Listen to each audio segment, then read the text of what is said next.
So, hello students. Today we will learn about the biodiversity conservation, pollution की types, and obviously their impacts, sources, and all the preventions. Okay. So सबसे पहले हम start करेंगे with the air pollution. Air pollution जो है means pollution होना air का. That's called as air pollution. मतलब कि कुछ ऐसी अनवांटेड या अनडिज़ायरेबल फॉरेन पार्टिकल्स होंगे या ऐसी गैसेस होंगी हवा में जिनकी वजह से एयर पोल्यूशन होगा, जिसकी वजह से बहुत हार्मफुल इफ़ेक्ट क्रिएट होगा ह्यूमन बींग्स पे, एनिमल्स पे और प्लांट्स पे। नाइट्रोजन की बात करें 78% इसका कंटेंट है हमारे एटमॉस्फेयर या फिर हमारी हवा में। नाइट्रोजन 78% होती है, ऑक्सीजन 20.95 होती है, आर्गन 0.93% एंड कुछ अदर गैसेस हैं like water vapour, CO2, neon, helium and methane. Okay, अगर हम बात करें एयर पोल्यूशन की तो ये मेजर किया जाता है इन टर्म्स ऑफ मिलीग्राम पर मीटर क्यूब या फिर पीपीएम या फिर मिलीग्राम पर मीटर क्यूब की उस यूनिट से मेजर्स किए जाते हैं एयर पोल्यूशन। पोल्यूटेंट की बात करें तो इन पोल्यूटेंट की वजह से ही, क्योंकि ये हमारे एटमॉस्फेयर में बहुत ही मतलब कि हाई कंसंट्रेशन होती है इन पोल्यूटेंट्स के हमारे एटमॉस्फेयर में, जिन पोल्यूटेंट की वजह से हाई कंसंट्रेशन की होने की वजह से एयर पोल्यूशन आकर होता है और इसकी बहुत ही हार्मफुल इफ़ेक्ट क्रिएट होता है प्लांट्स पे, एनिमल्स पे और साथ में ह्यूमन बीइंग्स पे। तो इन तीनों पे एयर पोल्यूशन इन्हीं पोल्यूटेंट्स की वजह से आकर होता है। 3 कॉजेज़ हैं जिनकी वजह से एयर पोल्यूशन प्रोड्यूस होता है। सबसे पहले इंडोर, आउटडोर और एयर पोल्यूशन ग्लोबल लेवल पे। इंडोर हो गया जो माइक्रो स्केल में होगा, बहुत ही कम स्केल में, मतलब कि जैसे घर के अंदर जो प्रोडक्ट्स प्रोड्यूस होंगे, जो भी पोल्यूशंस जो भी घर के अंदर कुछ भी कचरा, कूड़ा, डस्ट वगैरह, तो उसको इंडोर पोल्यूशन कहेंगे। आउटडोर पोल्यूशन हो गया मीजो स्केल में, दैट इज़ घर के बाहर जो भी पोल्यूशन, जो भी डस्ट, जितना भी लाइक लोग डस्ट या फिर कहीं कुछ भी छोटी मोटी चीज़ बाहर निकालेंगे तो उसे आउटडोर कहा जाएगा। और वो ज़्यादा स्केल में होता है, थोड़ा ज़्यादा होता है इंडोर से, लेकिन आउटडोर से भी ज़्यादा होता है ग्लोबल लेवल पे जो एयर पोल्यूशन हो। मैक्रो स्केल में लार्ज अमाउंट में होता है वो वॉल्केनिक इरप्शंस जैसे हो गई, लेकिन लैंडस्केप्स। अगर हम बात करें क्लासिफिकेशन एयर पोल्यूटेंट्स की, अगर हम उसके ओरिजिन के बेसिस पे कि कहाँ से एयर पोल्यूशन आकर हुआ, तो 3 तरह के होते हैं। एक primary air pollutant, secondary air pollutant, gaseous air pollutant. Primary air pollutant हो गया जो डायरेक्टली सोर्स से ही इमिट हुआ है। सोर्स मीन्स इंडस्ट्रीज से ही डायरेक्टली आया है वो पोल्यूटेंट। जो पोल्यूटेंट्स डायरेक्टली उन्हीं जगहों से आए हैं जहाँ से कोई कंस्ट्रक्शन प्रॉपरली लाइक इंडस्ट्रीज से, तो उन्हें कहा जाता है इंडस्ट्रीज़ या फिर व्हीकल्स से डायरेक्टली किसी सोर्स से, लाइक बसेस हो गई, इंडस्ट्रीज़ हो गई, तो उन्हें कहा जाएगा primary air pollutant. Secondary air pollutant होंगे जो केमिकल रिएक्शन करेंगे प्राइमरी एयर पोल्यूटेंट के साथ और फिर उसके बाद प्राइमरी एयर पोल्यूटेंट्स के साथ रिएक्शन करके इन प्राइमरी एयर पोल्यूटेंट्स के साथ वो बनाएंगे सेकेंडरी एयर पोल्यूटेंट, जिसकी ओजोन, कीटोन बनी, फोटोकेमिकल स्मॉग, पर oxy acetyl nitrate, PAN। Gaseous air pollutant होता है जो गैसियस स्टेट में बनता है हमारी हवा के ही अंदर, वो ऐसे घुल के एयर की जो भी पोल्यूटेंट्स हवा में मिलके बनाते हैं गैसियस एयर पोल्यूटेंट्स, उन्हें कहा जाता है गैसियस एयर पोल्यूटेंट। ये बहुत सारे होते हैं जो भी गैसेस हवा में पोल्यूटेंट्स बनाएंगी, जैसे कि carbon monoxide, dioxide, nitrogen oxide, sulphur oxide, as you know they all are very harmful for the human beings. Now if you will talk about particulate air pollutants, particulate air pollutants जो है इसकी ये हमने पढ़े on the basis of origin. Particulate air pollutant इसकी ही type है। Particulate air pollutant एक एयर पोल्यूशन की टाइप है।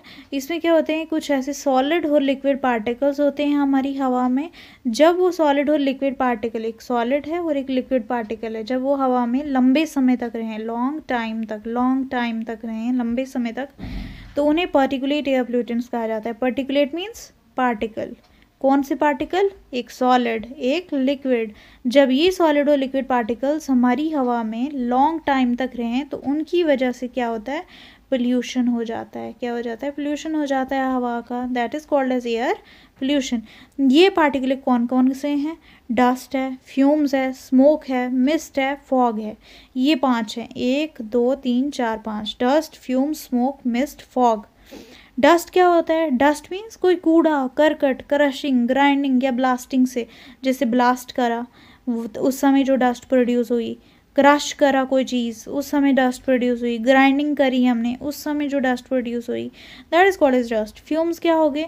कुछ ऐसे सॉलिड पार्टिकल्स होंगे जो वेपर की कंडेंसेशन से बनेंगे। वेपर की जब कंडेंसेशन होगी, जैसे हमने पानी उबाला उसकी वेपर की कंडेंसेशन से, या फिर जब हम नमक प्रोड्यूस करते हैं तो वो जो नमक यहाँ पे एक्यूमुलेट हो जाता है, तो they are the solid particles. तो वो जो एक्यूमुलेशन हुई एक सॉलिड पार्टिकल की, कैसे? कंडेंसेशन ऑफ वेपर्स की वजह से, तो उसे ही कहा जाता है फ्यूम्स। उन्हें कहा जाता है फ्यूम्स। जैसे वो ऑर्डरलेस होती हैं, इनविजिबल होती हैं, वो हमें नहीं दिखती। Without smoke, without the their smoke and also without their invisibility, visibility. Smoke क्या हुआ? जो स्मोक कब प्रोड्यूस होता है? जब हम आग जलाते हैं। कोई हमने आग किससे जलाई? लकड़ियों से। लकड़ियों से, वुड से हो गया, या फिर कोयला जलाया, तो उनकी वजह से जो गैसेस वहाँ पे प्रोड्यूस होंगी, तो उनकी वजह से एयर पोल्यूशन होता है। और दैट्स वाई स्मोक भी एक जो है कंपोनेंट है, एक टाइप है पर्टिकुलर एयर पोल्यूटेंट की। देखो लिखा है, due to incomplete combustion of organic matter that is coal and wood, तो स्मोक प्रोड्यूस होगी। मिस्ट कैसे होगी? जब हमारे एटमॉस्फेयर में बहुत सारे वाटर ड्रॉपलेट्स होंगे, उसे कहा जाएगा मिस्ट। फॉग क्या होता है? जब मिस्ट की हाई कंसंट्रेशन हो। ये जो मिस्ट है ना, यहाँ पे जो वाटर ड्रॉपलेट्स थे हमारे हवा में, उनकी बहुत हाई कंसंट्रेशन हो, तो उसे फॉग कहते हैं। और इसकी वजह से बिल्कुल आगे कुछ नहीं दिखता, धुंधला दिखता है पूरी तरह से, बैड विजिबिलिटी होती है इसकी। अगर सोर्सेज के बेसिस पे हम बात करें, पोल्यूशन कितने तरह के होते हैं? POLLUTION। पोल्यूशन कितने तरह के होते हैं? Mobile, stationary sources, area sources, इन तीनों की वजह से भी पोल्यूशन होता है। मोबाइल सोर्सेज जो होते हैं इन्हें कहा जाता है line sources of air pollution. क्योंकि ये क्या होते हैं? मोबाइल मीन्स जो मूवमेंट करेंगे एक प्लेस से दूसरे प्लेस तक, तो उनकी वजह से उस मोमेंट की वजह से जो पोल्यूशन का लेवल होगा वो बहुत ज़्यादा होगा। और हर जगह पे जहाँ ये डिस्टेंसेस पे ये रुकेंगे, तो वहाँ ये पोल्यूशन क्रिएट करेंगे मोबाइल सोर्सेज। जैसे कि ऑटोमोबाइल्स लंबे समय तक गाड़ी जब चलती है, तो वो जो पोल्यूशन जितना भी प्रोड्यूस होगा हर जगह पे, तो उसे मोबाइल पोल्यूशन कहा जाएगा, क्योंकि मोमेंट की वजह से वो पोल्यूशन प्रोड्यूस हुआ। तो इसे लाइन की तरह ये एक्ट करता है, that's why it is called as इसे line source of air pollution भी कहा जाता है। स्टेशनरी मीन्स जो रुका हुआ हो, जो उधरी उसी जगह पे पोल्यूशन क्रिएट करे, और वो पोल्यूशन नहीं फैले, इधर उधर कहीं ना फैले ज़्यादा जगहों पे, तो restricted to particular area. Restricted means वहीं रहना। और जैसे कि इंडस्ट्रीज होती हैं एक ही जगह पे सेटल होती हैं, तो उसे स्टेशनरी कहा जाएगा। एरिया क्या होगा? जो एरिया वाला सोर्स क्या हो गया? जो एक बहुत बड़ा एरिया है, वाइड एरिया है, वहाँ पे जो पोल्यूटेंट्स ऐड होंगे, जैसे कि टाउन, सिटीज़, है ना, तो उन्हें कहा जाएगा एरिया वाला सोर्स।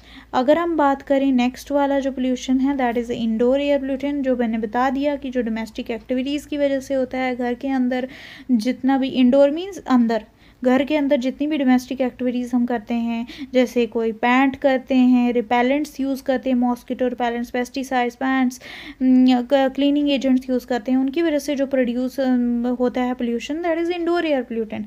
घर के अंदर झाड़ू, करकट, कूड़ा, सिगरेट का स्मोक, गैस स्टोव हो गया उसका स्मोक, उनकी वजह से जो gases I, that is all indoor air pollutant. Outdoor हो गया जो घर के बाहर होगा, जितनी भी घर के बाहर एक्टिविटीज़ हो रही हैं, गाड़ी चल रही है, इंडस्ट्रियल पोल्यूटेंट्स हो रहे हैं, इंडस्ट्रीज से जो निकल रही है गंद, गाड़ियों के अंदर से जो गैसेस निकल रही हैं, वो सब ही आउटडोर आ गए। नेचुरल, जो नेचर की वजह से क्रिएट होंगी, कभी कभी आग लग जाती है जंगल में, कभी वॉल्केनिक इरप्शंस हो जाती हैं, वो जो पोलन ग्रेन्स प्रोड्यूस होते हैं, ये सभी नेचुरल एयर पोल्यूटेंट्स हैं। ये सभी नेचर की वजह से जो क्रिएट हुए पोल्यूटेंट्स उन्हें कहा जाएगा natural air pollutant. Man made air pollutants जो होते हैं ये ह्यूमन एक्टिविटीज़ की वजह से, इंसान की वजह से जो प्रोड्यूस हैं, उसने पोल्यूटेंट्स क्रिएट करे एटमॉस्फेयर में। ऑटोमोबाइल भी एक इंसान की वो है इन्वेंशन। कंबशन ऑफ फ्यूल भी है। इंडस्ट्रीज़ कितने पोल्यूटेंट्स प्रोड्यूस होते हैं, बहुत ज़्यादा। तो that's it's man made air pollutants. Nuclear power plants produce करते हैं जब, थर्मल और न्यूक्लियर पावर प्लांट्स की कंस्ट्रक्शन के दौरान भी कितने ज़्यादा पोल्यूटेंट्स प्रोड्यूस होते हैं। एग्रीकल्चर करते समय जब हम पेस्टिसाइड्स यूज़ करते हैं उस समय भी जो पोल्यूटेंट्स प्रोड्यूस हुए that is man made air pollutants, क्योंकि वो इंसान की ही सब कुछ है पेस्टिसाइड्स यूज़ करना। मेजर जो पोल्यूटेंट्स प्रोड्यूस होते हैं वो अलग अलग सोर्सेज से होते हैं। पार्टिकुलेट मैटर जो हमने अभी तक पढ़ा, जिसकी इतनी पार्टिकुलेट मैटर में ये हमने पढ़ा dust, fume, smoke, mist, fog, है ना, ये सब कुछ आते हैं मेजर पोल्यूटेंट्स में। गैशियस पोल्यूटेंट्स भी होंगे कुछ, जैसे ऑक्साइड्स हैं कार्बन के जो ऑक्साइड्स हैं वो क्या क्या हैं। एक तो कार्बन जब ऑक्सीजन के साथ मिली वो दो चीज़ें बनाती है, कार्बन मोनोऑक्साइड और कार्बन डाइऑक्साइड। तो ये सभी gaseous pollutants, carbon monoxide, carbon dioxide, ये क्या है, मेजर पोल्यूटेंट्स। क्या है, मेजर पोल्यूटेंट्स। अगर हम बात करें नेक्स्ट पेज में जा रहे हैं हम, that is effect of air pollution की बात करें।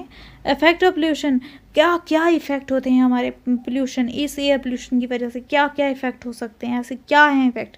सबसे पहला ह्यूमन हेल्थ, हमारी सेहत खराब हो सकती है।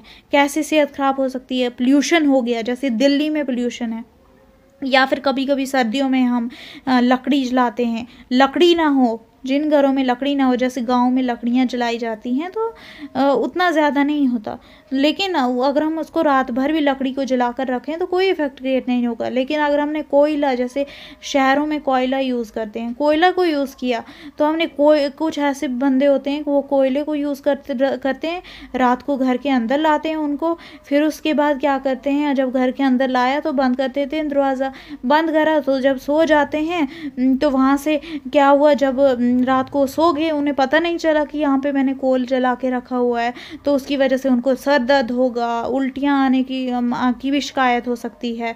या फिर जब वो सोए हुए होंगे तो उनके अंदर ऑक्सीजन की कमी हो जाएगी, ऑक्सीजन ट्रांसपोर्ट सिस्टम के साथ इंटरफेयर करती है। जब ये CO गैस होती है ना कोयले में हमारे कौन सी गैस होती है, कार्बन मोनोऑक्साइड।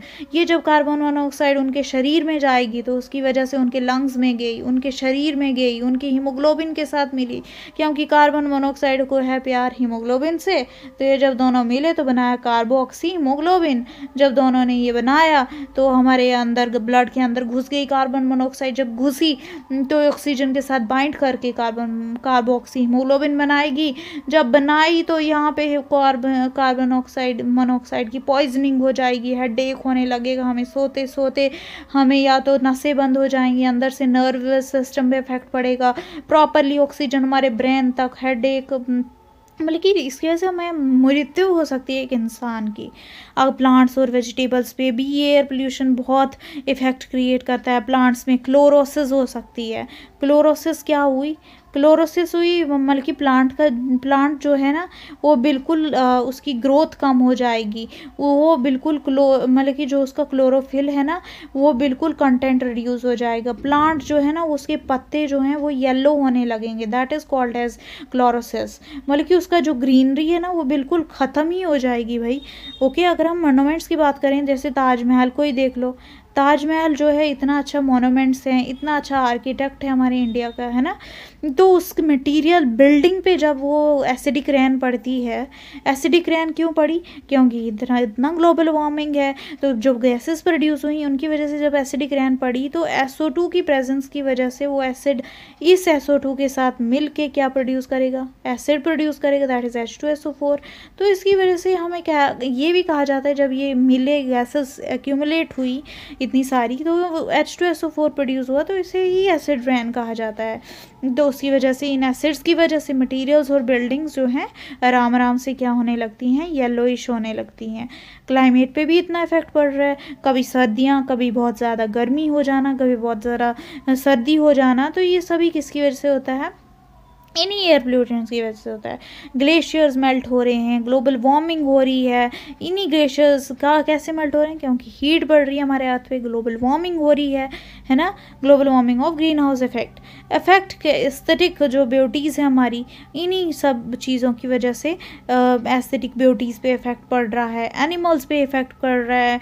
कैसे इफेक्ट पड़ रहा है, पॉपुलेशन जो है टाइगर्स की डिक्रीज़ कर रही है ना, इन्हीं पोल्यूटेंट्स, इन्हीं एसिड्स, इन्हीं गैसेस की वजह से, इन्हीं सब चीज़ें इंडस्ट्रीज़ में, जब इंडस्ट्रीज़ से निकला वो कूड़ा करकट गया कहाँ पे, वाटर में गया, वाटर में एक्वेटिक स्पीशीज़ को भी इफेक्ट पड़ता है, ये भी लिख सकते हैं हम, है ना। अगर हम बात करें नेक्स्ट, ये सब कुछ हो गया। PAN जो है ना, पर ऑक्सी एसिटाइल नाइट्रेट, जो मैंने बताया पीछे, पर ऑक्सी एसिटाइल नाइट्रेट PAN की फुल फॉर्म है। पर ऑक्सी एसिटाइल नाइट्रेट जो होता है ये हमारा रेस्पिरेटरी फंक्शन है ना, दैट इज लंग, तो इसको भी रिड्यूस करता है। और आई जो होती है ना वो इरिटेट हो जाती है, आई को भी क्या करता है, इफेक्ट को क्रिएट करता है पर ऑक्सी एसिटाइल नाइट्रेट। इतनी हार्मफुल गैस है, देख रहे हो, रेस्पिरेटरी फंक्शंस को भी इफेक्ट कर रहा है और हमारी आई को भी इरिटेबल बना रहा है, आई भी जो है उसको भी आई को भी डैमेज कर रहा है। कौन, peroxy acetyl nitrate, this is gas. Okay, if you talk about control and management of air pollution, कैसे हम कंट्रोल कर सकते हैं इस पोल्यूशन से, कैसे छुटकारा पा सकते हैं, कैसे मैनेज कर सकते हैं, ये सब चीज़ें हम इस देखेंगे इन 3-4 पॉइंट्स में जो लिखे हुए हैं। सबसे पहले तो हमें, अगर हम शुरुआत करें अपने घर के अंदर से ही शुरुआत करें तो हमें LPG यूज़ करनी चाहिए, LPG गैस यूज़ करनी चाहिए, that is liquefied petroleum gas, natural gas use करनी चाहिए, जिसकी वजह से जितने भी एयर पोल्यूटेंट्स प्रोड्यूस होंगे वो कम हो जाएंगे।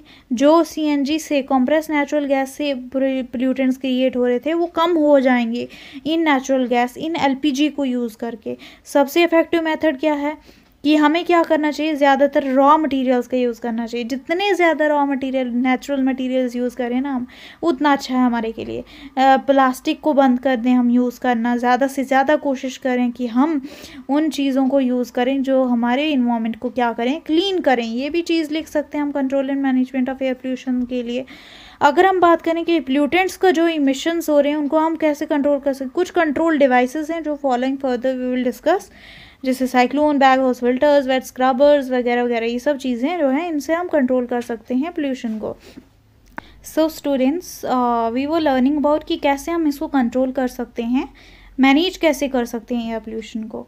सो कुछ कंट्रोल डिवाइसेस का हम यूज़ करेंगे। So we will study those control devices. First is cyclones, second is bag house filters, then wet scrubbers, फिर उसके बाद we will talk about further electrostatic precipitators. अगर हम बात करें, सबसे पहले साइक्लोन्स की बात करते हैं। साइक्लोन्स में क्या है कि दीज आर एफिशिएंट फॉर, ये साइक्लोन्स जो होते हैं ऐसे मटेरियल हैं, ऐसे कंट्रोल करने वाली डिवाइसेस हैं जो लार्जर पार्टिकल्स को रिमूव करती हैं।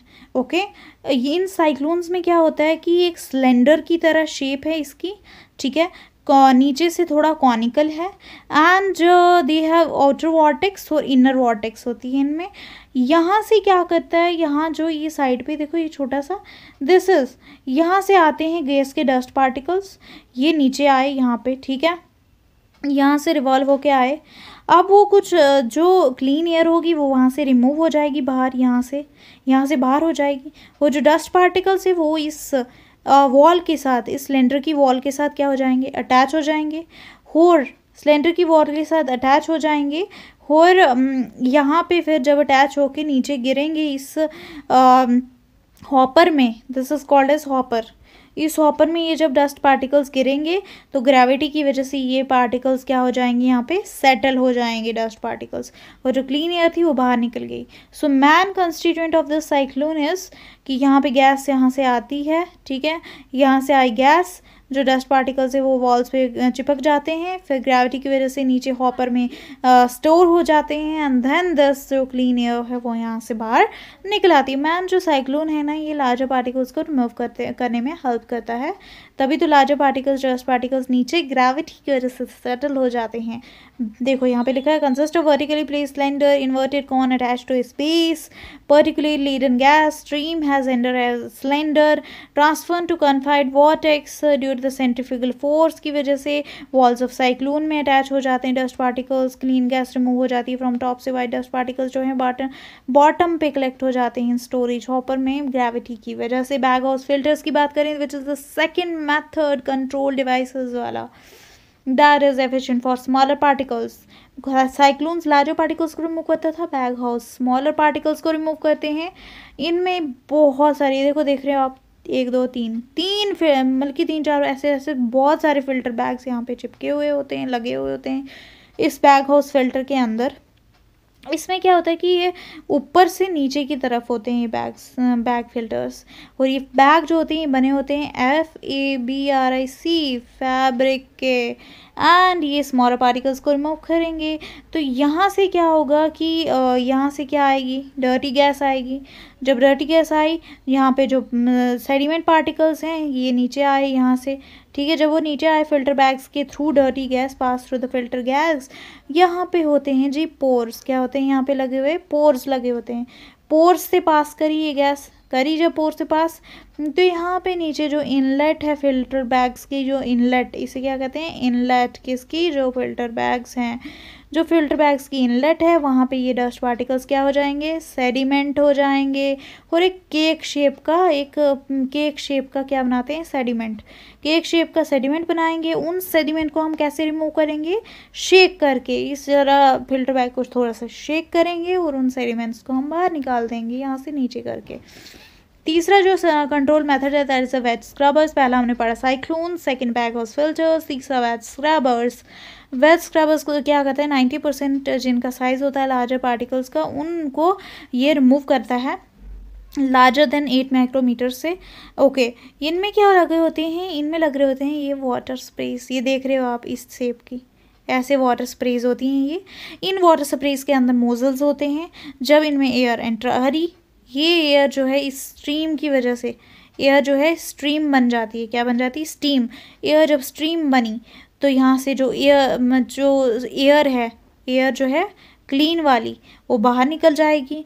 और जो इसके साथ सेडिमेंट है ना, सेडिमेंट जैसे ही मतलब कि डर्टी गैस अंदर आती है, सेडिमेंट इन नोजल्स के साथ क्या हो जाते हैं, चिपक जाते हैं। जो क्लीन एयर है वो तो बाहर चली जाएगी, यहाँ से क्लीन गैस आउट हो जाएगी, लेकिन जो डस्ट है, सेडिमेंट है, वो वाटर के साथ साथ नीचे यहाँ पे फ्रॉम सीरीज ऑफ नोजल्स से, इन नोजल्स की मदद से, छोटी छोटी ये जो गोल गोल नोजल्स हैं, इन नोजल्स की वजह से ये डस्ट पार्टिकल्स ये नीचे गिर जाएंगे, वॉश्ड हो जाएंगे by downward spread water from series of nozzles, और नीचे यहाँ पे सेटल हो जाएंगे।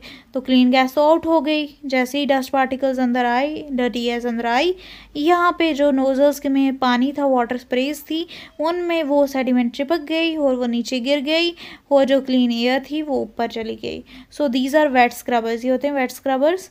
Trap suspended particles by direct contact with spray water upward flowing air stream, air जो है वो बाहर निकल गई क्लीन वाली, लेकिन डाउनवर्ड स्प्रेड वाटर की वजह से जो सेडिमेंट थी वो वॉश हो गई, और इन सीरीज ऑफ नोजल्स की वजह से नीचे सेटल हो गई जो हमारे पास डस्ट थी, ठीक है, डर्टी थी। अगर हम बात करें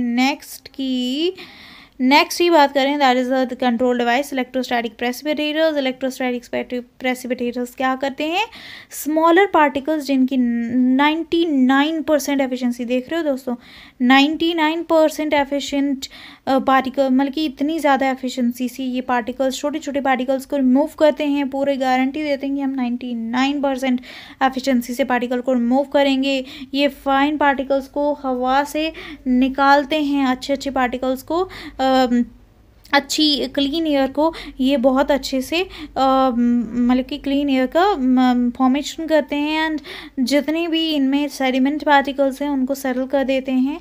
कैसे करते हैं अब देखते हैं हम। इन electrostatic precipitators, electrostatic means electric type के होंगे, ठीक है, मतलब कि इलेक्ट्रिक होंगे तो इनमें क्या होंगे, इलेक्ट्रिक है तो चार्जेस से रिलेटेड है, इनमें चार्ज होता है।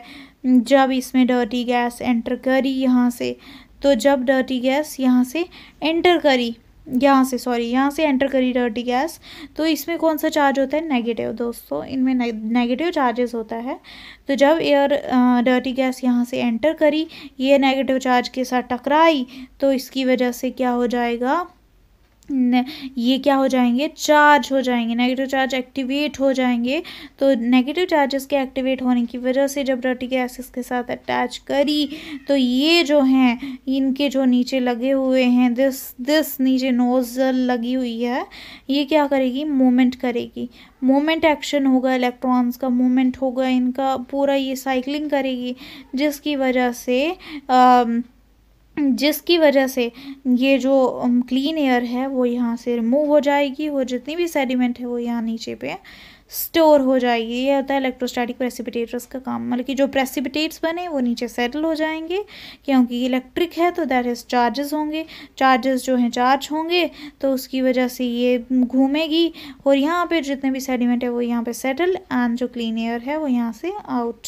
सो ये होता है इलेक्ट्रोस्टैटिक प्रेसिपिटेटर का काम। अगर हम बात करें second type of pollution, that is water pollution. Water pollution कैसे होता है? सबसे पहले वाटर पोल्यूशन एक्ट हुआ था 1974 में, 1974 में सबसे पहले वाटर पोल्यूशन एक्ट हुआ था, water and control pollution act. ठीक है, वाटर जो है हमारा अर्थ को कितना कवर करता है? 75%, as we all know essential constituent है एनिमल और प्लांट लाइफ का। वाटर की कंटामिनेशन से पोल्यूशन हो जाता है, and that's called is the water pollution. Water pollution कैसे होता है? जैसे कि वाटर में इंडस्ट्रीज का वेस्ट चला गया, वाटर में डिस्पोज्ड मटीरियल्स चले गए, वाटर में हमारा कंटामिनेशन चला गया, ह्यूमन बींग्स के फीसेस वगैरह सब कुछ, वाटर में ट्रांसपोर्ट का चले जाना, वाटर में एनिमल्स की डेथ हो जाना, ये सभी वाटर पोल्यूशन क्रिएट करता है। वाटर में वाटर एक्ट लिया गया था 1974 में। Define water pollution, water pollution कैसे डिफाइन कर सकते हैं हम? कंटामिनेशन हो जाना वाटर की, फिजिकल, केमिकल, इंडस्ट्रियल, इन सब चीज़ों की वजह से जितने भी discharges, sewage, liquid, solid, gases, इन सब की वजह से जो भी इम्प्योरिटीज़ हमारे वाटर में जाती हैं, जो बहुत ही इंजरियस और हार्मफुल है हमारे ह्यूमन हेल्थ के लिए, एक्वेटिक लाइफ के लिए, ठीक है, उसी को वाटर पोल्यूशन कहते हैं। इंस्टेड एग्रीकल्चर से भी जो पेस्टिसाइड्स हमने यूज़ किए, जब वो रेन लगेगी, ठीक है, रेन आएगी तो उसकी वजह से जो पेस्टिसाइड्स हैं फ्लो करके वाटर में चले गए, वाटर में गए तो उसकी वजह से एक्वेटिक लाइफ को उन पेस्टिसाइड्स एंड केमिकल्स की वजह से अफेक्ट हो सकता है। This is all about water pollution कैसे होता है। अगर हम control and management of water pollution की बात करें दोस्तों, तो सबसे पहले इंडस्ट्रियल एफ्लुएंस होते हैं और स्टोरेजेस होती हैं। इंडस्ट्रियल एफ्लुएंस और कुछ स्टोरेजेस होती हैं, लाइक इंडस्ट्रीज से जो निकला वेस्ट और कुछ स्टोरेज वेस्ट निकला, इनको जो है इनको सबसे पहले हम कैसे कंट्रोल कर सकते हैं? जितना भी इंडस्ट्रीज से चीज़ें निकली, इंडस्ट्रीज से जितनी भी एफ्लुएंस, जैसे कोई डिस्चार्जेस निकले, प्लास्टिक निकला, उन सब को, इंडस्ट्रीज से जितना भी पानी निकला, उन सब को पहले ट्रीट करना पड़ेगा हमें, ठीक है। वेस्ट वाटर ट्रीटमेंट में क्या क्या आता है? फिजिकल, केमिकल, बायोलॉजिकल प्रोसेस आते हैं, ये 3 प्रोसेस आते हैं। सबसे पहला जो प्रोसेस है दैट इज़ जो सबसे पहला ट्रीटमेंट हम कर सकते हैं इंडस्ट्रीज़ का जितना भी वेस्ट निकला, सबसे पहले प्रीलिमिनरी ट्रीटमेंट होता है, जिसमें क्या करते हैं, जितना भी फ्लोट मटेरियल है, चाहे डेड बॉडीज़ हों, फ्री मतलब कि कोई भी प्लास्टिक वेस्ट हो, पेपर्स हों, कुछ भी हों, उनको क्या करना है हमें? सबसे पहले प्रीलिमिनरी ट्रीटमेंट करना है। प्रीलिमिनरी ट्रीटमेंट क्या होता है? इसमें क्या करते हैं हम, डेड बॉडीज़, ब्रांच मतलब कि वहाँ से मटेरियल इंडस्ट्रीज से निकला, उनको, पेपर्स को, उन सब को हमें कैसे ट्रीट करना है उसमें हम देखेंगे प्रीलिमिनरी ट्रीटमेंट में। तो इसमें क्या क्या स्टेप होते हैं प्रीलिमिनरी ट्रीटमेंट में? सबसे पहले होता है स्क्रीनिंग, फिर होता है दिस कम्युनिटर्स मेथड, और फिर होता है ग्रिट रिमूवल और स्विमिंग टैंक्स, और फिर ऑर्डर रिमूवल, ठीक है। सबसे पहले हम स्क्रीनिंग करते हैं, फिर कम्युनिटर्स करते हैं, देन ग्रिट रिमूवल करते हैं। ग्रिट मीन्स जो स्टोन पार्टिकल्स है ना, उन सब को हमें रिमूव करना है, और स्विमिंग टैंक्स होते हैं। ऑर्डर रिमूवल की वजह से भी हम प्रीलिमिनरी ट्रीटमेंट करते हैं। ये जो कुछ 4-5 मेथड्स हैं, इनकी वजह से हम क्या करते हैं, प्रीलिमिनरी ट्रीटमेंट करते हैं, ओके। अगर हम बात करें प्रीलिमिनरी ट्रीटमेंट जो है एक सबसे इम्पॉर्टेंट स्टेप है। प्रीलिमिनरी ट्रीटमेंट जो है मैंने बताया, इस ट्रीटमेंट को करने के लिए हमें कुछ ये मेथड्स करने पड़ेंगे 4-5। सबसे पहले मेथड मैंने बताया दोस्तों कि स्क्रीनिंग होती है, स्क्रीनिंग में क्या होता है कि ये सबसे इम्पॉर्टेंट स्टेप है। स्क्रीनिंग जो है दोस्तों ये सबसे इम्पॉर्टेंट स्टेप है। इसमें क्या किया जाएगा, इसमें जितना भी मैश पार्टिकल्स हैं, इसमें जितने भी मैश या फिर स्क्रीन्स हैं उनको पास करवाया जाएगा। फ्लोटिंग जितनी भी डेब्रिस है उसको रिमूव करवाया जाएगा इन स्क्रीन्स या फिर मैश से पास करवा के। इन स्क्रीन या मैश से पास करवा के प्लास्टिक हो गई, डेड बॉडीज़ हो गई जानवर की, इन सब को इस स्क्रीनिंग वाले मेथड से निकलवाया जाएगा। मैश होंगे उसमें कुछ मैश जो प्रेजेंट होंगे, मैश या स्क्रीन्स प्रेजेंट होंगे, उन मैश या स्क्रीन्स को क्या करना है, वहाँ से इस floating debris, plastics, dead bodies को क्या करवाना है, पास करवाना है। जो छोटी स्क्रीन, जितनी कम छोटी स्क्रीन की ओपनिंग होगी ना, उतना ही उतनी ज़्यादा स्क्रीनिंग जो है वो ऑब्टेन होगी। स्क्रीनिंग क्या हुआ, वो ये डस्ट, मैश, जितना भी मैश या डस्ट है, that is all called as the screening. Okay. तो स्क्रीनिंग में हमने सीखा कि जितना भी डस्ट है, फ्लोटिंग डेब्रिस है, प्लास्टिक्स है, एनिमल बॉडीज़ है, उन सब को उस मैश या स्क्रीन से हमें पास करवाना पड़ेगा। और जितनी छोटी स्क्रीन की ओपनिंग होगी उतना ही ज़्यादा क्या होगा, स्क्रीनिंग ऑब्टेन होगी, उतनी ही ज़्यादा मैश या कुछ डस्ट पार्टिकल्स ऑब्टेन होंगे। अगर हम बात करें, स्क्रीनिंग भी है, स्क्रीनिंग बहुत तरह की होती है। एक तो वर्टिकल वाली स्क्रीनिंग हो सकती है, या फिर कर्व्ड वाली स्क्रीनिंग हो सकती है, या फिर बैंड की तरह स्क्रीनिंग। एक मैंने बताई वर्टिकली जब हम प्लेस करेंगे स्क्रीन को, कर्व्ड रखेंगे या फिर बैंड बनाकर रखेंगे, ठीक है। स्क्रीनिंग को हम कैसे रिमूव करेंगे, जो उसमें मैश कलेक्ट हो गया, स्क्रीन वो कलेक्ट हो गया, उसमें देयर इज डस्ट वगैरह, मैश वगैरह है ना, उसको हम डिस्पोज ऑफ करेंगे लैंडफिल। मतलब कि कैसे, स्क्रीनिंग को निकालना है, मैश को निकालना है और किसी जगह पे, किसी लैंड पे लेके जाना है और उसमें दबा देना है। इस तरह से हम स्क्रीनिंग को क्या कर सकते हैं, रिमूव कर सकते हैं। पहले तो मैंने बताया कि स्क्रीनिंग जो है ये कैसे होगा, जो भी स्क्रीन है, जैसे स्क्रीन है उसमें डस्ट पार्टिकल सब कुछ गए, फ्लोट, प्लास्टिक बॉडी सब डालने हैं, और फिर वो स्क्रीनिंग वर्टिकल, कर्व्ड, बैंड की तरह हो सकती है। स्क्रीनिंग को कैसे रिमूव करेंगे, उसको डिस्पोज करके लैंडफिल में डालना है अंदर। लैंडफिल मीन्स एक पर्टिकुलर एरिया होगा, उसकी लैंड के नीचे बरी करके उन प्लास्टिक पार्टिकल्स या फिर जितने भी मैश हैं उनको पुट ऑफ कर देना है। जितनी छोटी स्क्रीन की ओपनिंग होगी उतना ज़्यादा स्क्रीनिंग ऑब्टेन होगी। अगर हम सेकेंड प्रोसेस की बात करें, स्क्रीनिंग के बाद मैंने बताया इसी प्रीलिमिनरी ट्रीटमेंट में इसका जो स्टेप था स्क्रीनिंग के बाद, दैट इज़ कम्युनिटर्स, COMMUNITORS, कम्युनिटर्स, या फिर इन्हें ग्राइंडर्स भी कहा जाता है। इसमें क्या किया जाता है कि जैसे फ्लोटिंग डेब्रिस होगी, कितना बड़े बड़े उसमें पत्थर होंगे, बड़ी बड़ी लाइक क्या होंगे, डस्ट होगी, है ना, in the form of larger materials की फॉर्म में होगी, तो उनको क्या करना पड़ेगा, इन कम्युनिटर्स और ग्राइंडर्स की वजह से उनको फिर उसके बाद क्या करना है, उनके साइज़ को कम करना है। उनके साइज़ को कम करा हमने इन कम्युनिटर्स और ग्राइंडर्स की वजह से। ग्राइंडर्स मीन्स ग्राइंडर्स का मतलब हुआ ग्राइंड करना, उनको छोटे छोटे पार्टिकल्स में कन्वर्ट करना, ताकि वो इजी हो जाए डाउनस्ट्रीम ट्रीटमेंट के दौरान उनको क्या करना, उन मशीन्स में डालना। ग्रिट रिमूवल की बात करें, ग्रिट रिमूवल हुआ, स्टोन्स हो गए। ग्रिट का मतलब है जैसे स्टोन्स, ग्रेव, ग्रिट ट्रैप्स, इन सब को, जैसे पत्थर वगैरह छोटे छोटे पार्टिकल्स होना उसमें, तो ये सब होता है ग्रिट रिमूवल। इनको कैसे रिमूव करेंगे हम, ये क्यों रिमूव किए जाते हैं पत्थर वगैरह, ताकि मशीन्स है ना, जो मशीन्स उनके अंदर पत्थर जाएंगे तो मशीन्स ख़त्म नहीं हो जाएंगी, तो इसलिए उनको, इन पत्थरों को, उन ग्रेव्स को, इन ग्रिट ट्रैप्स को, ग्रेवल्स को, इन सब को रिमूव करना पड़ेगा to prevent the wear and tear of mechanical equipment. जो हमारा मैकेनिकल इक्विपमेंट है वो कहीं ख़राब ना हो जाए, डैमेज ना हो जाए उसे। तो जब ग्रिट को हम कलेक्ट करेंगे तो उसको फिर उस प्लांट मीन्स मशीन से जब हम उसे रिमूव करेंगे तो उसको उसके बाद डिस्पोज कर देना है। फोर्थ प्रोसेस बताऊं, दैट इज़ द स्किमरी।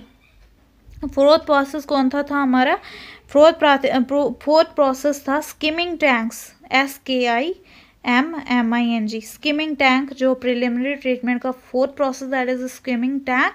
इसमें क्या किया जाता है, जितनी भी ऑयल एंड ग्रीस है ना, उस कूड़े करकट या फिर जो पानी वाला कोई वेस्ट मटेरियल है, उसको क्या करना है, उसमें से जितना भी तेल है, ग्रीस लगी हुई है, उस सबको निकालना है। उस सबको निकालना है। उन सबको क्यों निकालना है? क्योंकि ऑयल एंड ग्रीस अगर उस वेस्ट मटेरियल में हुई तो वो मशीन्स की वॉल के साथ एक्यूमुलेट नहीं हो जाएगा। वो कितनी गड़बड़ हो जाएगी जब स्क्रीन की वॉल के साथ एक्यूमुलेट हो जाएगा, ब्लॉकेज हो जाएगी उन ऑयल की वजह से और ग्रीस की वजह से। उस मशीन में जब ऑयल और ग्रीस चिपक जाएंगे तो उसकी वजह से मशीन की ब्लॉकेज भी हो सकती है, इसलिए हमें ऑयल एंड ग्रीस को भी निकालना पड़ेगा। फैट्स एंड ऑयल स्पेशली ये होते हैं, ठीक है। तो इसलिए, क्योंकि जो हमारे ऑयल एंड, हमें पता ही है कि ऑयल और ग्रीस क्या है, नॉन बायोडिग्रेडेबल होते हैं, तो इसलिए उन्हें रिमूव करना पड़ेगा ताकि क्या हो सके, मशीन की ब्लॉकेज प्रिवेंट हो सके, ठीक है। फिर वेस्ट वाटर को हमने छोटे छोटे टैंक्स के थ्रू पास करवाना है, जहाँ पे उनकी मैकेनिकल स्किमिंग होगी। स्किमिंग, ये सब कुछ वही ऑयल और ग्रीस को निकालना। ओडोर रिमूवल, उनमें से अब जो गंध होगी, उनमें उस पानी में जो गंध होगी, जो उसकी गंदी सी स्मेल होगी, उसे कैसे रिमूव करना है? उसके लिए क्या करना पड़ेगा, हमें स्मेल को भी अब रिमूव करना है। पहले तो हमने उसमें सबसे पहले क्या करी, उस वेस्ट मटेरियल में से उन सब floating debris, plastic bodies, animals की सब कुछ रिमूव किया। फिर उसके बाद क्या करा, हमने ग्राइंड किया छोटे छोटे पार्टिकल्स में उसको। फिर उसमें से जितने भी पत्थर वगैरह थे उनको निकाला। पत्थर निकालने के बाद हमने उसमें से ऑयल एंड ग्रीस निकाला। अब उसकी जितनी भी गंदी स्मेल है उसको भी तो रिमूव करना पड़ेगा ना, तो ओडोर रिमूवल करना पड़ेगा ताकि उसमें से जो नॉक्शियस सब्सटेंसेस हैं वो सेपरेट हो जाएं। और केमिकल्स, ओजोन, वेट स्क्रबर्स, इन सब का यूज़ किया, मतलब कि जो भी केमिकल्स हैं उस मटेरियल में, उसको रिमूव करने के लिए, उसकी जो ओडोर है, ओडोर रिमूव करने के लिए हमें उन केमिकल्स को रिमूव करना पड़ेगा। किसकी मदद से? ओजोन और वेट स्क्रबर्स की मदद से। उसके लिए हमें बायोलॉजिकल ट्रीटमेंट करना होगा। और बायोलॉजिकल ट्रीटमेंट हम कैसे करेंगे? पीट कंपोस्टिंग से। कैसे? पीट कंपोस्टिंग से। कंपोस्ट की वजह से उन सब चीज़ों को हम, उन ऑर्डर्स को, गंदी स्मेल जो हैं उन्हें रिमूव करेंगे। सो 4-5 प्रोसेस मैंने बताए। सबसे पहले स्क्रीनिंग करनी पड़ेगी, कम्युनिकेशन और ग्राइंडिंग करनी पड़ेगी, कम्युनिकेटर्स और ग्राइंडिंग, और great removal, swimming tank, skimming tank, और ऑर्डर की रिमूवल, उसमें से स्मेल भी निकालनी है उन्हें। प्राइमरी ट्रीटमेंट की दूसरा जो पहला हमने पढ़ा प्रीलिमिनरी ट्रीटमेंट के बारे में, किसमें? जब इंडस्ट्रियल एफ्लुएंस हो, स्टोरेज को, इंडस्ट्रियल में एफ्लुएंस को पानी में डालना है, उससे पहले हमें प्रीलिमिनरी ट्रीटमेंट करना पड़ेगा। सेकंड, उसके बाद जो ट्रीटमेंट करना पड़ेगा that is primary treatment. Primary treatment में हम क्या करते हैं, जितने भी ऑर्गेनिक और इनऑर्गेनिक सॉलिड्स हैं उसे सेडिमेंटेशन प्रोसेस से रिमूव करते हैं। उसमें उस वेस्ट मटेरियल में जितने भी ऑर्गेनिक और इनऑर्गेनिक सॉलिड्स होंगे ना, उनको हम निकालेंगे दोस्तों। सबसे पहले सॉलिड पार्टिकल्स जो हैं उन्हें हम अलग करेंगे। जब सॉलिड पार्टिकल को हमने अलग किया, उस वेस्ट में से जितने भी सॉलिड पार्टिकल्स थे उनको जो अलग किया हमने, उसे कहा जाता है स्लज। सॉलिड पार्टिकल्स को अलग करना, that is called as sludge. Sludge को हम कैसे स्टेबलाइज करेंगे? स्टेबलाइज करने के लिए, उनको एक परफेक्ट मटेरियल बनाने के लिए हमें उसमें एनारोबिक डिकम्पोजिशन करनी होगी। एनारोबिक डिकम्पोजिशन मीन्स ऑक्सीजन की एब्सेंस। ऑक्सीजन की एब्सेंस होगी तो ऑक्सीजन की एब्सेंस कैसे करेंगे? हम उसको डाइजेशन टैंक में रखें। रेजिजुअल, जो इसमें रेजिजुअल मटेरियल होगा वो, उसको हम क्या कर देंगे, लैंड में, किसी लैंड में लिया, उसमें बरी करके उसको, उस रेजिड्यू को अंदर डाल दिया, ठीक है। सबसे पहले प्राइमरी ट्रीटमेंट में क्या होगा, इसमें ऑर्गेनिक और इनऑर्गेनिक सॉलिड्स को रिमूव करेंगे सेडिमेंटेशन प्रोसेस से। सॉलिड सेपरेट होंगे तो उसे स्लज कहा जाता है। स्लज को कैसे स्टेबलाइज करते हैं? एनारोबिक डिकम्पोजिशन से। और रेजिड्यू कैसे रिमूव होता है? उसे लैंडफिल में डिपॉजिट करके, डिस्पोज करके, ठीक है। इसमें जो ये प्राइमरी ट्रीटमेंट है ना, इसमें या तो राउंड, गोल या फिर रेक्टेंगुलर तरह का एक मतलब कि ये होते हैं प्राइमरी ट्रीटमेंट करने के लिए। जो प्राइमरी सेडिमेंटेशन टैंक्स हैं वो या तो रेक्टेंगुलर होते हैं या फिर गोल होते हैं, राउंड या फिर रेक्टेंगुलर। उसमें हमने पानी कितने घंटे रखना है, 2 या 3 घंटे उस वेस्ट को रखना है, उस पानी को रखना है जो गंदा है। प्राइमरी जो मतलब कि स्लज है, प्राइमरी स्लज जो है वो ऊपर से खुला होता है। ये जो सेडिमेंटेशन टैंक है ये थोड़ा वो बॉटम ऑफ टैंक से स्क्रैप बना होता है, फिर मतलब कि नीचे से स्क्रैप बना होता है। Pump to sludge processing units anaerobically, और ये एनारोबिकली मीन्स इसको बिल्कुल बंद रखना है, कोई भी इसको ऑक्सीजन नहीं देनी है। तो इसकी वजह से वही कहा गया ना कि सॉलिड पार्टिकल्स को ऐसे रिमूव करना है, फिर स्टेबलाइज करना है इन एनारोबिक कंपोजिशन। उसको स्टेबलाइज करने के लिए ऐसे हमें प्राइमरी सेडिमेंटेशन टैंक बनाना पड़ेगा। प्राइमरी स्लज जो है इसकी scrap from bottom of tank, ये तो बता दिए। सेकेंडरी ट्रीटमेंट कैसे करेंगे अब, ठीक है। पहले तो हो गया प्राइमरी ट्रीटमेंट, उससे पहले प्रीलिमिनरी ट्रीटमेंट पड़ा, फिर प्राइमरी ट्रीटमेंट जिसमें हम क्या करेंगे, ऑर्गेनिक और इनऑर्गेनिक सॉलिड्स को सेडिमेंटेशन प्रोसेस से रिमूव करेंगे। सेकेंडरी ट्रीटमेंट में हम क्या करेंगे, जो प्राइमरी ट्रीटमेंट का निकला उसे कहते हैं एफ्लुएंट। जो यहाँ प्राइमरी ट्रीटमेंट से हमने निकाला पानी, वेस्ट वाटर, उसको कहते हैं एफ्लुएंट। एफ्लुएंट जो है अब तो साफ़ हो चुका है थोड़ा थोड़ा, उसे एफ्लुएंट कहा जाएगा, प्राइमरी ट्रीटमेंट से ही जो आया, ठीक है। प्राइमरी ट्रीटमेंट के बाद इसका सेकेंडरी ट्रीटमेंट होता है जिसे एफ्लुएंट कहा जाता है। इससे क्या कहा जाता है, इसको क्या करना है, इसमें जो रेजिड्यू है ना उसको इस सेकेंडरी ट्रीटमेंट में रिमूव करना है। साथ में कुछ सस्पेंडेड सॉलिड्स रह गए होंगे आफ्टर द प्राइमरी के बाद भी, तो उनको भी इनसे रिमूव करना है एरोबिक बायोलॉजिकल प्रोसेस से। इनकी एरोबिक करवानी है, मतलब कि ऑक्सीजन की प्रेजेंस में इनके जो अंदर सस्पेंडेड सॉलिड्स रह गए हैं, अभी भी रेजिडुअल मटेरियल रह गया इस पानी के अंदर, उसको इस सेकेंडरी ट्रीटमेंट से निकालना है। तो सेकेंडरी ट्रीटमेंट में बस इतना ही करना है कि जितना भी रेजिड्यू या थोड़े थोड़े सॉलिड पार्टिकल्स रह गए हैं प्राइमरी ट्रीटमेंट में, उनको इस सेकेंडरी ट्रीटमेंट में कम्प्लीटली रिमूव कर देना है, ठीक है। तो वो 3 तरह से रिमूव कर सकते हैं हम, ट्रिकलिंग फिल्टर मेथड से, जिस ट्रिकलिंग फिल्टर मेथड को बायो फिल्टर मेथड भी कहा जाता है, और सेकंड है एक्टिवेटेड स्लज की वजह से और आरबीसीज की मदद से। ट्रिकलिंग फिल्टर मेथड में क्या किया जाता है, इसमें होता है ये मीडिया, क्या होता है, मीडिया क्या होता है, ये होते हैं स्टोन्स या फिर लाइमस्टोन के चिप्स। मीडिया में कोई मटेरियल, इस मीडिया के अंदर क्या होता है, लाइमस्टोन के चिप्स या फिर स्टोन्स भी हो सकते हैं। इसमें क्या किया जाता है, जो वेस्ट वाटर है ना, जब वो मीडिया जो है ना, जैसे कि ये इस मीडिया के अंदर जब हमने वेस्ट वाटर डाला, इस मीडिया के अंदर जब हमने वेस्ट वाटर डाला, तो ये मीडिया क्या करता है, जो इसके अंदर वेस्ट वाटर के अंदर जो माइक्रो ऑर्गेनिजम्स है ना, माइक्रो ऑर्गेनिजम्स क्या करते हैं, उनको ब्रेक डाउन करते हैं, जो ऑर्गेनिक वेस्ट है ना उसका ब्रेक डाउन करते हैं। सो मैंने बताया कि कुछ मीडिया की वजह से स्टोन्स या फिर जिन्हें लाइमस्टोन चिप्स कहा जाते हैं, ये हमारे मीडिया हैं, ये क्या करेंगे, वेस्ट वाटर जब इन पे पड़ेगा तो वेस्ट वाटर के इन मीडिया के अंदर क्या होंगे, माइक्रो ऑर्गेनिज्म, जो क्या बनाएंगे, फिल्म बनाएंगे ऐसे तरह की, और ऑर्गेनिक वेस्ट को ब्रेक करने में मदद करेंगे, ठीक है। मतलब कि फिल्म, इस मीडिया का काम है कि फिल्म बनाना और ऑर्गेनिक वेस्ट का ब्रेक डाउन करना, और इन मीडिया के अंदर माइक्रो ऑर्गेनिजम्स प्रेजेंट होते हैं। एक्टिवेटेड स्लज की बात करें तो एक्टिवेटेड स्लज में क्या होता है कि इसमें ऑक्सीजन होता है, एरिएशन टैंक होता है इसके अंदर।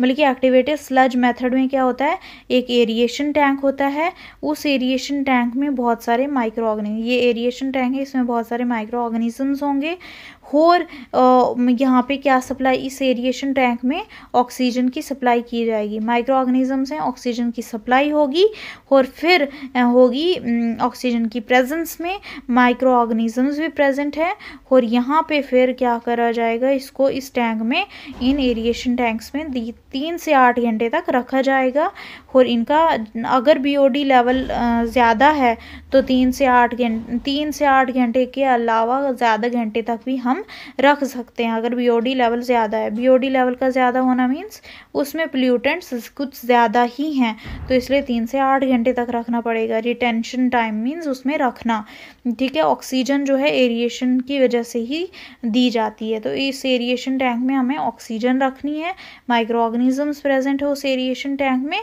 और उसमें रिटेंशन टाइम कितना होगा, कितने घंटे तक रखना है, 3 से 8 घंटे तक। लेकिन अगर बीओडी लेवल ज़्यादा है, पोल्यूशन लेवल ज़्यादा है उस वाटर में, तो उसे ज़्यादा घंटों तक भी हम स्टोर कर सकते हैं एक्टिवेटेड स्लज का जो एरिएशन टैंक है।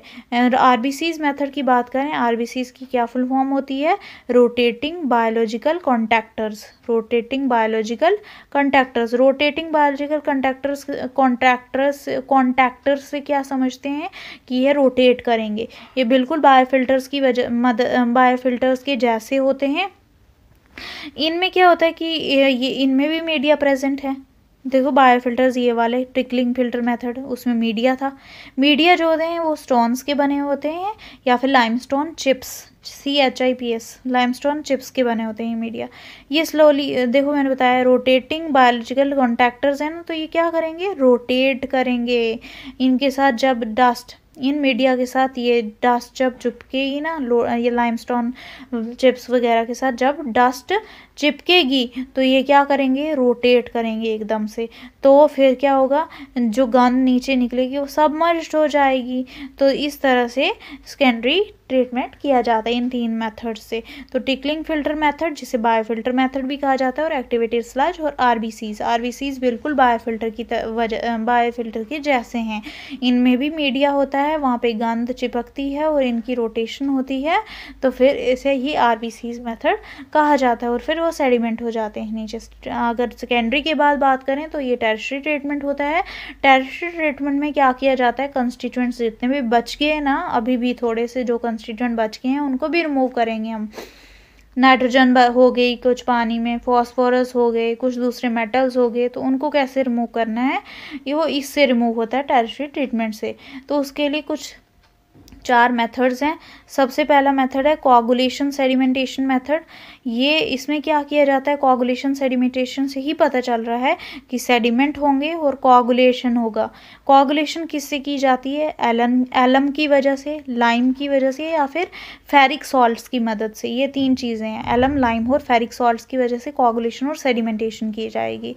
और ये एलम और लाइम और फेरिक सॉल्ट्स क्या करेंगे, कोआगुलेट करेंगे जो स्मॉलर पार्टिकल्स हैं उस पानी में, अभी भी जो छोटे छोटे पार्टिकल्स रह गए हैं उनको कोआगुलेट करेंगे। कोआगुलेशन की वजह से जो लार्जर कोआगुलेशन वो तो हो जाएंगे, जो छोटे छोटे पानी में पार्टिकल्स हैं ना वो कोआगुलेट हो जाएंगे, लेकिन जो बड़े बड़े पार्टिकल्स हैं वो क्या हो जाएंगे, सेटल हो जाएंगे सेडिमेंटेशन टैंक में। तो मतलब कि कोआगुलेशन सेडिमेंटेशन हो गई, ठीक है, पानी क्लियर हो गया। फिर करनी है हमें फिल्ट्रेशन। फिल्ट्रेशन के दौरान क्या होगी, जो नॉन बायोडिग्रेडेबल ऑर्गेनिक कंपाउंड्स कुछ पानी में प्रेजेंट हैं, टॉक्सिन वेस्ट प्रेजेंट है, वो इन फिल्ट्रेशन की वजह से क्या होगा, क्लियर होगा। इसमें हम सैंड बेड्स का यूज़ करते हैं, ठीक है। एक्टिवेटेड कार्बन का भी कभी कभी यूज़ करते हैं फिल्ट्रेशन करने के लिए। सैंड बेड्स और एक्टिवेटेड कार्बन ये भी क्या करती है, फिल्ट्रेशन करती है नॉन बायोडिग्रेडेबल वेस्ट का।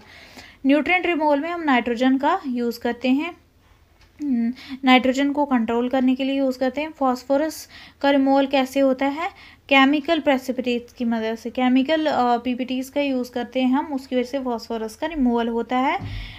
और उनको किसके साथ करना है, हमें एलम के साथ चिपकाना है, मतलब कि एलम यूज़ करनी है हमें, उसके लिए लाइम बैक्टीरिया यूज़ करना है।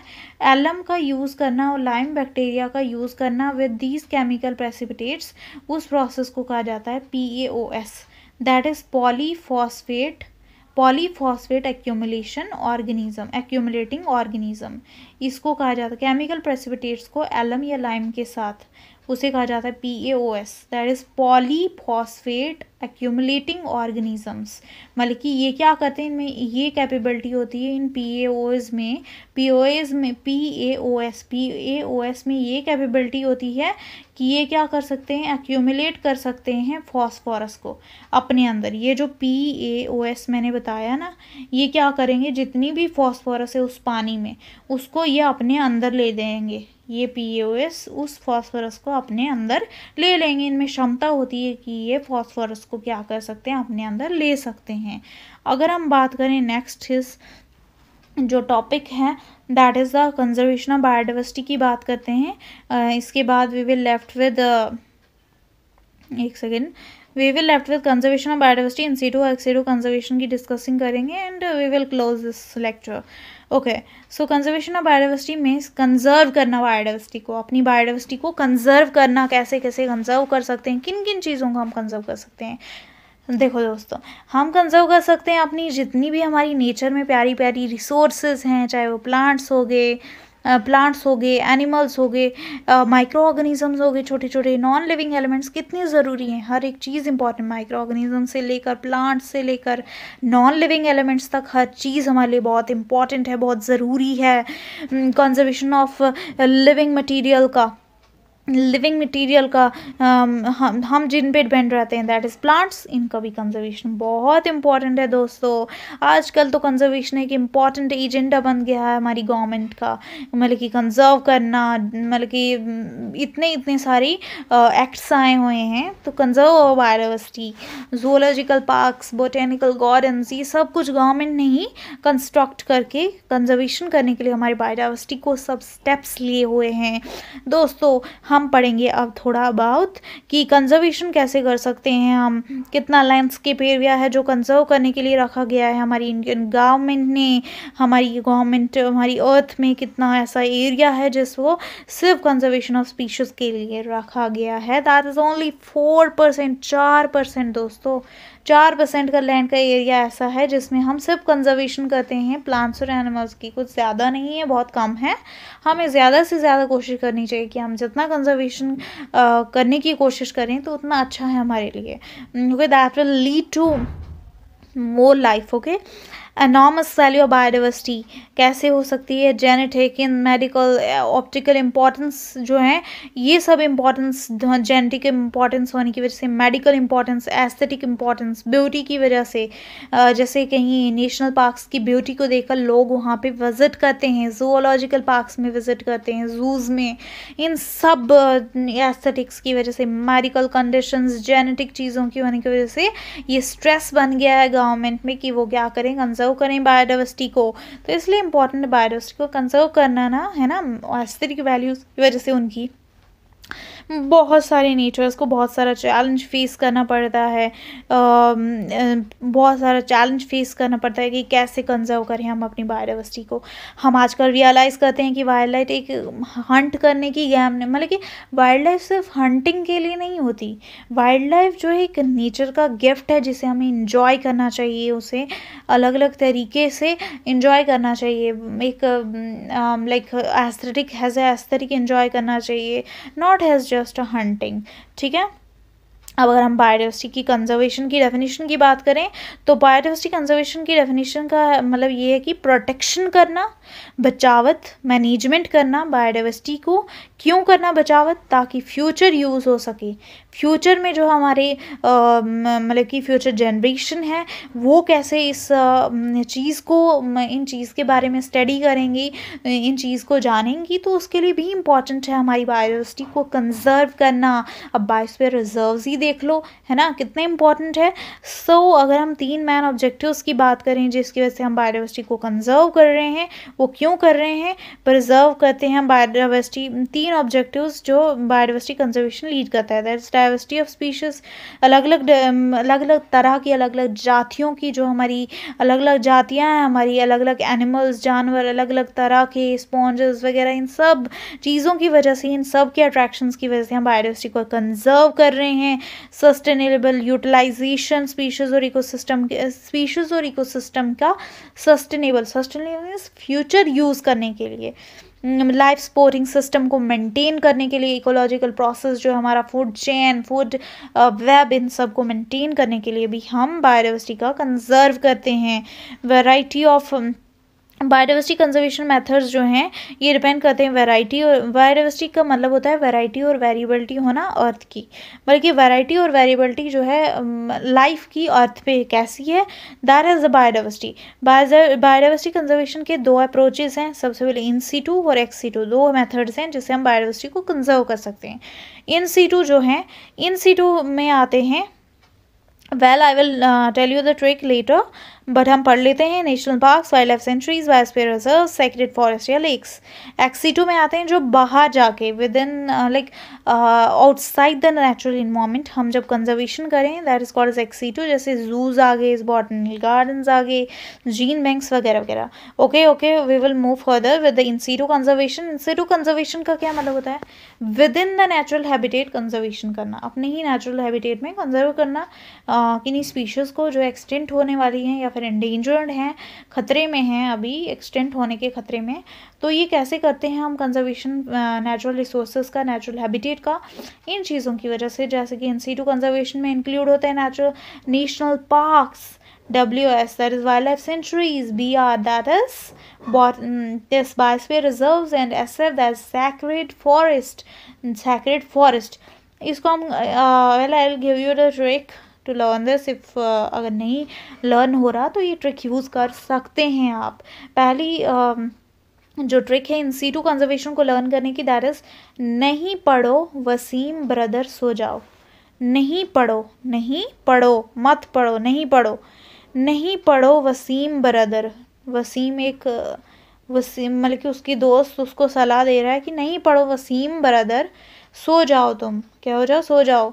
इससे आप ट्रिक कर सकते हो। नहीं पढ़ो मीन्स नेशनल पार्क्स, वसीम that is wild life sanctuary, BR ब्रदर means the biosphere reserves, and so जाओ मीन्स सेक्रेड फॉरेस्ट। तो इससे आप कर सकते हैं in situ conservation, that is okay. In situ conservation एक नेचुरल इकोसिस्टम है मेंटेन करने के लिए और प्रोटेक्ट करने के लिए, ठीक है। एडवांटेजेस क्या क्या हैं इन सीटू कंजर्वेशन के, that is in situ conservation हम क्यों करते हैं? इन सीटू कंजर्वेशन की क्या एडवांटेजेस हैं? सबसे पहले तो ये कॉस्ट इफेक्टिव है और कन्वेंशनल मेथड है, पुराना मेथड है, और large number of living organism conserve होते हैं एक साथ बहुत सारे लिविंग ऑर्गेनिजम्स कंजर्व हो सकते हैं। जैसे नेशनल पार्क ही देख लो, एनिमल्स और प्लांट्स दोनों ही कंजर्व हो रहे हैं साइमल्टेनियसली एक साथ, वो भी, और बेटर तरीके से इवॉल्व होते हैं और इजीली एडजस्ट भी कर पाते हैं यहाँ पे ऑर्गेनिजम्स जितने भी एनिमल्स हैं। तो इस तरह से कंजर्वेशन की जाती है। दैट इज नेशनल पार्क, मैंने ट्रिक बताई, नहीं पढ़ो वसीम ब्रदर सो जाओ। अगर हम बात करें सबसे पहले नेशनल पार्क्स की, नेशनल पार्क्स जो होती हैं ये प्लांट्स और एनिमल्स दोनों के लिए होती हैं। एंड कितनी नेशनल पार्क्स हैं हमारे पूरे वर्ल्ड में? दैट इज़ 105 नेशनल पार्क्स हैं। अगर हम बात करें तो वाइल्ड लाइफ एक्ट जो मैंने बताया पहले ही, इंडियन वाइल्ड लाइफ एक्ट 1972 में हुआ था। 1972 में दोस्तों नेशनल पार्क्स जो हैं ये एस्टैब्लिश करी थी, इसी वाइल्ड लाइफ एक्ट की वजह से एस्टैब्लिश हुई थी नेशनल पार्क्स। सेक्शन 35 के अंदर ही नेशनल पार्क्स का एस्टैब्लिशमेंट हुआ था। ये जो नेशनल पार्क्स हैं स्ट्रिक्टली रिजर्व रहती हैं ताकि बेटरमेंट हो सके, वाइल्ड लाइफ और बायोडाइवर्सिटी आराम से रह सके। स्ट्रिक्टली जो है इस नेशनल पार्क्स में क्या क्या मना किया जाता है करने को? केटल ग्रेजिंग, मतलब कि जो हमारे पशु हैं उनका ग्रेजिंग बिल्कुल मना किया जाता है। क्रॉप की कल्टीवेशन भी, क्रॉप को कल्टीवेट करना ये भी मना किया जाता है। फिम्बर वुड का वहाँ से लेना वो भी मना किया जाता है। कोई फॉरेस्ट्री ऑपरेशंस, फॉरेस्ट से लकड़ियाँ लेना ये भी बिल्कुल मना किया जाता है। नेशनल पार्क में बिल्कुल कुछ अलाउड नहीं है, देख रहे हो। And it covers, national parks कितना एरिया कवर करती हैं? 4050 स्क्वायर किलोमीटर का एरिया कवर करती हैं। 1.23% है जो इंडिया का पूरे जियोग्राफिकल एरिया में से देखें ना, 10 पूरे ग्लोब में से सिर्फ 1.23% क्या बनाती हैं? National parks. Wild life century की बात करें, मतलब कि प्रोटेक्टेड एरिया है ये एक, जो स्टेट गवर्नमेंट ने एस्टैब्लिश किया है सेक्शन 18 के अंडर 1972 में। टोटल कितनी वाइल्ड लाइफ सेंचुरीज है हमारे वर्ल्ड में? 553 वाइल्ड लाइफ सेंचुरीज जो कि रिजर्व होती हैं वाइल्ड लाइफ और ह्यूमन एक्टिविटीज़ के लिए। यहाँ पे क्या प्रोहिबिट किया जाता है, क्या मना किया जाता है? बिल्कुल है सेम एज नेशनल पार्क, कोई टिम्बर की कटिंग नहीं करनी, कोई केटल की ग्रेजिंग नहीं होगी, और यहाँ पे एक प्राइवेट ऑनरशिप अलो होती है, मतलब कि प्राइवेट ऑनरशिप, कुछ भी किसी को प्राइवेटली वहाँ पे जाना है तो वहाँ पे अलो होता है। कहाँ पे? That is a wild life sanctuaries which is about 553। ठीक है। प्राइवेट ऑनरशिप कब तक आपको अलो है? जब तक आप उस चीज़ के साथ, उन जानवरों के साथ कोई इंटरफेयर नहीं कर रहे हैं, उनको कोई इफेक्ट, या प्लांट्स को कोई इफेक्ट, जानवरों को कोई इफेक्ट नहीं दे रहे ना, कुछ भी ऐसे डैमेज नहीं कर रहे उनका, तब तक आपको प्राइवेट ऑनरशिप राइट अलो है।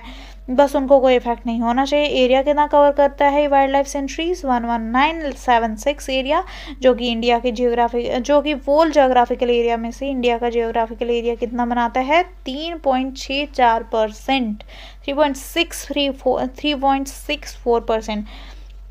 ठीक है। अगर हम बात करें आगे, दैट इज़ और BR, दैट इज़ और बायोस्फीयर रिजर्व्स। बायोस्फीयर रिजर्व्स जो हैं ये इंटरनेशनल प्रोटेक्टेड एरिया हैं दोस्तों, इंटरनेशनल। ये डिज़ाइन किया था यूनेस्को ने सबसे पहले, और ये होता है MAB प्रोग्राम के अंडर 1971 के अंडर, जो 1971 में हुआ था। एंड ये एक that is our biosphere reserves, ये वाइटल सेंटर है बायोडाइवर्सिटी का। बायोडाइवर्सिटी का सबसे इम्पॉर्टेंट पार्ट है दिस बायोस्फीयर रिजर्व्स। बायोडाइवर्सिटी को कंजर्व करने का सबसे इम्पॉर्टेंट वाइटल सेंटर है, और यहाँ पे रिसर्च भी की जा सकती है। दैट इज़ स्टडी के बेसिस पे भी, हम रिसर्च के बेसिस पे यहाँ बायोस्फीयर रिजर्व्स में ट्रैवल करते हैं, मॉनिटरिंग एक्टिविटी और एजुकेशन के पर्पसेस से भी हम यहाँ पे जाते हैं। कम्युनिटीज़ यहाँ पे प्रोटेक्ट होती हैं, प्रिजर्व करती हैं हेल्दी और नेचुरल इन्वायरमेंट। कम्युनिटीज़ क्या करती हैं यहाँ पे, क्या हेल्प करती हैं? प्रोटेक्ट करती हैं और प्रिजर्व करती हैं हेल्दी नेचुरल इन्वायरमेंट यहाँ का रहे, कोशिश करती हैं। अगर हम बात करें चौथी बात बायोस्फीयर रिजर्व्स के बारे में, मल्टीपल लैंड यूज़ होता है यहाँ पे, बल्कि यहाँ पे लैंड का यूज़ परमिट है, अलो है आपको वहाँ पे लैंड, मतलब कि लैंड आराम से आप यूज़ कर सकते हो वहाँ पे। ठीक है, वेरियस जोन्स तक। अगर हम बात करें आगे दोस्तों दी सैक्रेड फॉरेस्ट के बारे में, सैक्रेड फॉरेस्ट जो होता है ये होता है, इनमें आता है forest patches, lake, springs. Sacred forest में क्या क्या आता है? फॉरेस्ट के पैचेस, लेक्स और स्प्रिंग्स। फॉरेस्ट पैचेस, लेक्स और स्प्रिंग्स जो हैं ये क्या करते हैं, ये इन्हें माना जाता है प्रोटेक्टेड, सैक्रेड माना जाता है। जैसे एक हो, ये ज़्यादातर मंदिरों के नज़दीक होते हैं, या फिर दीज जितनी भी रिलीजियस प्लेसेस हैं ना, उनके नज़दीक से ज़्यादा होते हैं ये सैक्रेड फॉरेस्ट। जैसे कोई पेड़ हो गया, किसी लेक को बांध दिया, जैसे कौन सा लेक है हमारा, दिस वेरीनाग लेक, उसको बहुत ही क्या माना जाता है? सैक्रेड माना जाता है, कि वहाँ पे नाग वगैरह ऐसा कुछ माना जाता है। किसी स्प्रिंग को एक सैक्रेड मान लिया, क्यों मानते हैं? ताकि वहाँ पे पोल्यूशन लेवल कम हो सके, उनको कंजर्व करने के लिए ये सब चीज़ें होती हैं।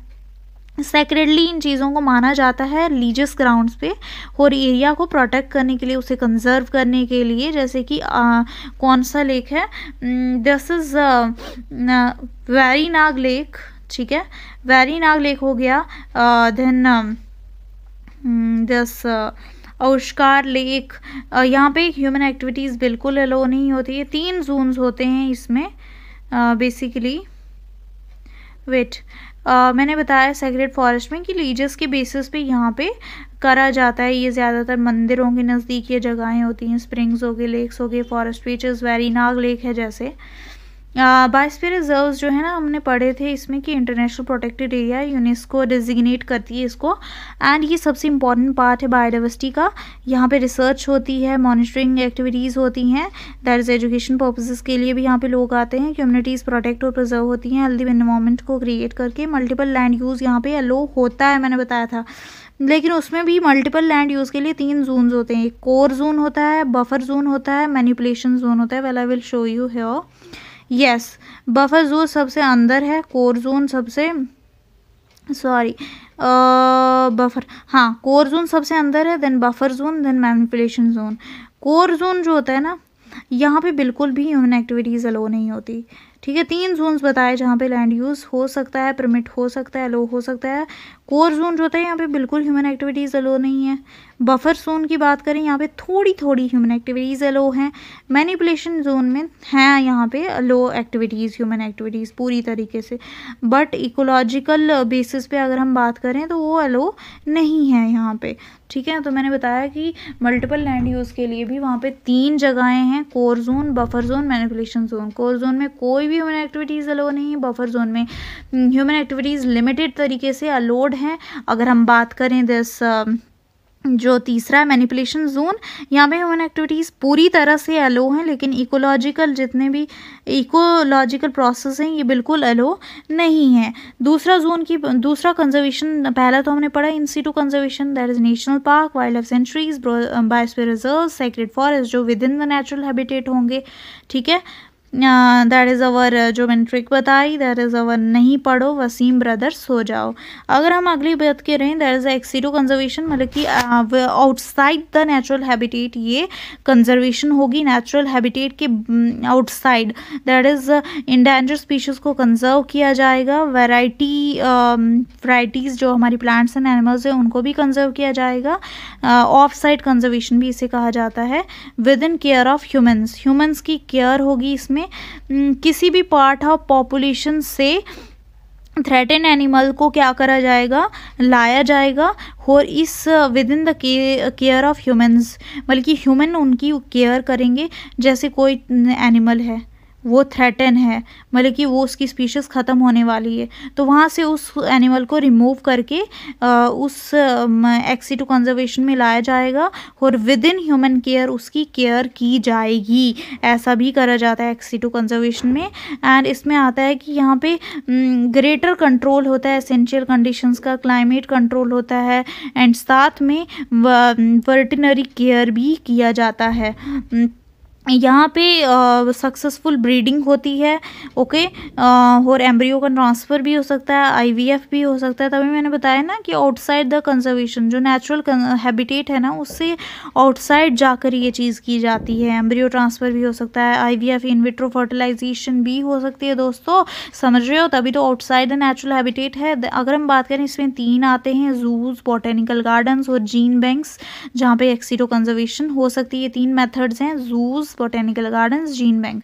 जू क्या है, ये कुछ ऐसे सेंटर्स हैं जहाँ पे एनिमल स्पीशीज़ को, सिर्फ और सिर्फ एनिमल स्पीशीज़ को क्या किया जाता है, प्रिजर्व किया जाता है। बॉटेनिकल गार्डन में वोल मतलब कि प्लांट्स, सिर्फ प्लांट्स को कंजर्व किया जाता है। जूज में सिर्फ एनिमल्स को कंजर्व किया जाता है। जीन बैंक्स में जो हमारी जेनेटिक स्पीशीज़ हैं फॉर फ्यूचर यूज़ के लिए, उन चीज़ों को प्रिजर्व किया जाता है।